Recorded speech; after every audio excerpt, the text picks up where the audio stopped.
কেন হতো না? না, দেখুন একটা কথা হচ্ছে যে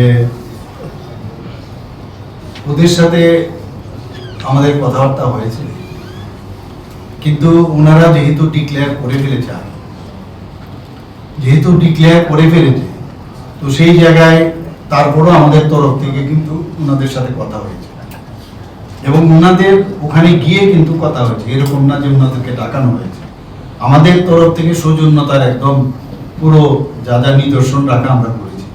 ওনাদেরকে জিজ্ঞেস করা হলো, কিন্তু ওনারা বলছেন যে আমাদের তো এই মানে সিট শেয়ারিং এর যে বিষয় সেটা নিয়ে তাদের মনোভূত হয়নি। তারা বলছে যে আমরা তো মানে আরো অনেক বেশি লাগে বাইরে, তো সেখানে হতেই পারে এরকম। তো সেই জায়গায় দাঁড়িয়ে ওনারা যেহেতু অলরেডি ডিক্লেয়ার করেছে, কাজে সেই জায়গায় আমাদের তরফ থেকে কিন্তু আমরা অফার করেছি। এর জন্য হয়নি, কাউকে তো জোর করে কিছু করা যাবে না। তো সেই জায়গায় দাঁড়িয়ে সব প্রসিডিউর মেনে তারপরে কিন্তু আজকে আমরা ডিসিশনটা নিলাম।